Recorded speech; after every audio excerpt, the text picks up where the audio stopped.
Social media पर आपके पास channel Mahalakshmi आज कुछ खबर खास कहते हैं चिंतन की बात आज सो को उठाने वाली कहते हैं नींद उड़ाने वाली खबर के पास लाए आपका। वैसे खबर नहीं है आज जानकारी है जी भारी है समझ लीजिए। जी हाँ, मोक्ष लक्ष्मी रात गाते हैं रटते हैं पर उसे नहीं चाहते, आजकल तो इस लक्ष्मी को चाहते हैं। पर हाँ कहते हैं ना, आपने हर जगह कई बार सुनते हैं वो झाड़ फूक करवाने गए हैं, वो वहाँ उसके पास गए हैं, वो उसके पास गए हैं, क्यों गए हैं? अरे कहते हैं उसकी दुकान बंद दी, उसका कारोबार मंत्र तंत्र कर दिया है, पता नहीं उसके ऊपर ऊपरी हवा कर दी गई है, उसका काम रुक गया है, उसका व्यापार रुक गया है, उसका धंधा रुक गया है, उसको नौकरी नहीं मिल रही है। अरे हमारे घर के बाहर ही उसने कर दिया है कि आज कुछ नहीं हो रहा, सारे घर में बीमार पड़। इस तरह की जो ऊपरी बाधाएं है ना, इसके लिए कहाँ कहाँ जाके मनुष्य कहें आप, सिर्फ जैन समाज की बात नहीं कर रहे, सबकी बात कर रहे हैं।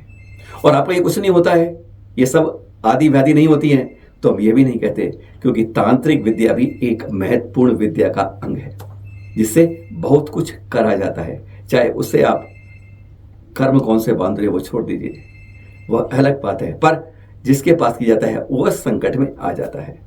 क्या इसका निवारण है? देख रहे हैं आप यहाँ पर मुनिश्री विनम्र सागर जी आचार्य श्री के खास खास खास शिष्य हैं, बता रहे हैं इन सब मंत्र तंत्र से छुट्टी मानी है तो ज्यादा कुछ नहीं करना है, बस एक जाप करना है। सुन लीजिए जाप, बता देंगे आपको, बहुत सरल। उसका अपनी दुकान पर हवन कीजिए, जहां पर आपको लगता है कि ऐसी संकट है, ऐसी बात हुई है, वहां पर हवन कीजिए। और जब आप वैसे ध्यान में बैठे हैं तो उसका जाप कीजिए। ऐसा यह उपद्रवों को विनाश करने वाला मंत्र है, कहते हैं अचूक रामबाण अस्त्र है ना। बस आज इसी को बात करते हैं आपसे शुरुआती से, क्योंकि लक्ष्मी का दिन आ रहा है। लोग कहते हैं मोक्ष कल्याणक होता है महावीर स्वामी का, पर बात करते हैं मोक्ष हटाओ कल्याणक हटाओ, लक्ष्मी हमें दे जाओ, कुछ ऐसी बात होती है। लक्ष्मी के दिनों में इस बीमारी को छूटने का एक अचूक उपाय पहले सुन लीजिए मुनिश्री विनम्र सागर। अगर आपको ऐसा लगता है कि आपकी दुकान किसी ने बांध दी है, आपको ऐसा लगता है कि किसी ने उसमें कोई मंत्र तंत्र कर दिया है, तो असंख्यात वर्ष पुराना शांति विधान में एक मंत्र लिखा हुआ है।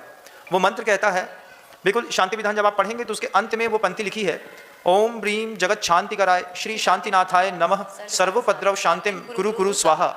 इस मंत्र का हवन कीजिए।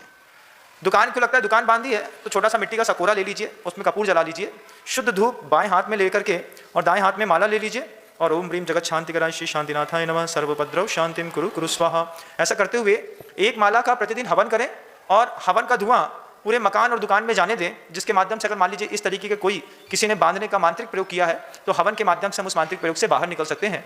आचार्य कुंदकुंद भगवान ने इस बात को भी कहा है, विद्या भेषज मंत्र तोय हवनैर याति प्रशांतिम यथा। 5 कारण है, विद्या के कारण, मंत्र के कारण, औषधि के कारण, पानी से और हवन से किसी भी प्रकार के दोष कर्मों की शांति देखी जाती है। आप इसका प्रयोग करें, आपको निश्चित बहुत जल्दी लाभ दिखाई देगा। सुना आपने क्या कहा मुनिश्री ने? बहुत सरल जाप बताई उन्होंने। आप लोग कहेंगे समझ नहीं आई, बोल गए, हम तो याद भी नहीं कर पाए। आपको लिखी हुई दिख रही है, ओम रीम जगत शांति कराए श्री शांतिनाथाय नमः सर्व उपद्रव शांतिम कुरु कुरु स्वाहा। आपको बहुत सरल बताया, एक बार फिर सुन लीजिए, ओम रीम जगत शांति कराए श्री शांतिनाथाय नमः सर्व उपद्रव शांतिम कुरु कुरु स्वाहा। ये तो हो गया हवन के लिए। और आप वैसे जाप करते हैं तो क्या करें, इसमें स्वाहा नहीं करते, वहां नमः तक आगे। ओम रीम जगत शांति कराए श्री शांतिनाथाय सर्व उपद्रव शांतिम नमः। बस जाप इसका करिए, हवन उसका करिए, लिखा हुआ आप देख रहे हैं। थोड़ी देर रोक लीजिए, वीडियो को याद कर लीजिए, कागज पर लिख लीजिए और फिर अपना हवन कीजिए। इस सर्व संकट हारक ऊपरी बाधा निवासक तंत्र मंत्र को खत्म करने वाले, कहते हैं कुछ समय के लिए लक्ष्मी को रखने वाले ऐसे मंत्र की जाप थी। आज आपसे एक और बात करते हैं। आपने देखा है ना, कई बार कोई ट्रेन के आगे, कोई बस के आगे, कोई ऊपर से, कोई नीचे से, कोई पानी में, पता नहीं कहाँ कहाँ, कहते हैं आत्महत्या को समझते हैं कि सबसे बड़ा इलाज कर लिया अपने जीवन का। लेकिन यह इलाज वह है न मरने वाले को छोड़ता है और जो उसके परिवार वाले हैं उनको भी जिंदा मरा हुआ छोड़ देता है। ये ऐसे लोग सोचते कौन है? वह इंसान होते हैं क्या? कोई इंसान मरना नहीं चाहता, ये हकीकत की बता रहे हो। अच्छा कोई जानवर, पशु पक्षी, कीड़ा मकोड़ा, चींटी, कोई भी ऐसा भी कीड़ा मकोड़ा भी मरना नहीं चाहता है। तो फिर ये मरने वाली खोपड़ी में दिमाग किनका आता है, आज वह सुनाते हैं आचार्य श्री समय सागर जी से। और जब वह वहां पहुंच जाता है ना, तब उसका हाल क्या होता है वह भी सुन लीजिए। तो इसलिए कभी भी ऐसी उल्टी पटाक गलत बात कहते हैं जब इतने ज्यादा ग्रसित हो जाएं, ये ध्यान रखिए जीवन का चक्र है, सुख भी आएगा दुख भी आएगा, ना सुख में ज्यादा खुशी, ना जब कष्ट आए तो न ज्यादा दुखी। ध्यान रखिए कोई भी समय टिकता नहीं है, तो इसलिए आत्म विचार बिल्कुल ठीक नहीं है। हाँ होता क्या है, सोचता कौन है तो बात करी नहीं। सुनिए जरा आचार्य श्री समय सागर जी से। गुरुदेव के मुख से भी हमने यही सुना था कि कोई भी तिरंज होना नहीं चाहता, किंतु होने के बाद वह मरण को भी प्राप्त नहीं होना चाहता, वह जीना चाहता है। मरना कौन चाहता है? नरक गति में जो नारकी हैं वे प्रति समय वह मरण की इच्छा उसके अंदर हो रही है, क्योंकि अत्यधिक मात्रा में वेदना यदि होती है अन्य गतियों की अपेक्षा से, तो सबसे अधिक वेदना तो नरक गति में होती है। इसलिए उस वेदना से ऊपर उठने के लिए मरण की इच्छा हो रही है, किंतु आचार्य कहते हैं मरण नहीं हो सकता, अकाल मरण वहाँ पर संभव नहीं। वहाँ पर जाने के बाद आयु का अपकर्षण नहीं होता, आयु घटेगी नहीं, न आयु बढ़ेगी, किंतु जितनी आयु बंधी है उस आयु को पूर्ण करके ही उसको निकलना है। और एक समय में जो दुख का संवेदन हो रहा है, तिल तिल करे देह के खंड कह रहे हैं, वो शरीर का खंड खंड किया जा रहा है। एक कांटा चुभ जाता है, एक सुई मान लो चुभ जाए तो आपके आंखों में आंसू आ जाए, इतनी वेदना होती है। और वहाँ पर उस शरीर को खंड खंड किया जा रहा है।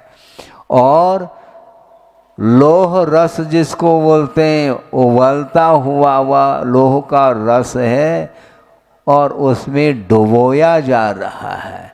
जिस प्रकार आप लोग तेल अथवा घी में पूड़ी को तलते हैं, भुजिया को तलते हैं, सेव आए तला जाता क्या नहीं, तलते हैं आप, उसी प्रकार उस शरीर को वहाँ पर तला जा रहा है, खंड खंड किया जा रहा है। हमने कई बार सुना है शंका समाधान में, जिज्ञासा में और सवालों में कई बार आचार्यों के पास तो बैठे तो ये कोई ना कोई महिला आके कोई आके ऐसा आदमी जरूर पूछता है, महाराज जी जब मैं जाप करता हूँ ना, जब मैं माला करता हूँ ना, तो मुझे नींद सी आने लगती है, ध्यान लगाता हूँ तो बीच में ऊँघने लगता हूँ। यह एक परमानेंट हम लोगों की बीमारी है, इसका इलाज कुछ नहीं मिलता। चेत के करो, ध्यान के करो, कुछ भी करो, माला करते रहो, उंगली ध्यान रहेगी नहीं। आखिर होता क्यों है? अपना दिन भर काम करना और रात को कुछ गड्डियां रख लेना अपने पास और उन गड्डियों को गिनना शुरू करना। मजा ले, नींद आ जाए आपको? नहीं आएगी। अरे प्रमाण से बता रहे हैं, किसी को नहीं सुना किसी महाराज आते हुए कि महाराज जी जब मैं अपनी तिजोरी के नोट गिनता हूं तो मुझे नींद आने लगती है। नहीं सुना ना? आखिर कारण क्या है? मतलब स्पष्ट बताता है कहां आपकी रुचि है, कहां राग है। अगर धर्म के प्रति रुचि जिस दिन जग गई उस दिन उपास नहीं आएगी, नींद नहीं आएगी। कारण सुन लीजिए आचार्य श्री समय सागर जी से। बस गलती बाहर नहीं है, अंदर है अपनी भावनाओं की। सुनते जाइए और कहते हैं अच्छे अच्छे दिन गुनगुनाते जाइए। क्या गिन रहे हैं? नोट का बंडल है क्या? बीड़ी बंडल? क्या गिनना चाहते हो तुम? ये कब तक गिनोगे? गिन गिन करके तुम थक जाओगे। धर्म सभा में तो नींद आती है और नोट के बंडल गिनते समय नींद गायब क्यों होती है? क्योंकि उस संपदा के प्रति रुचि है, इसलिए राग जिसमें है वहाँ पर अब नींद नहीं आ सकती, निद्रा गायब। तो सोचो विचार करो, ये सब नश्वर है।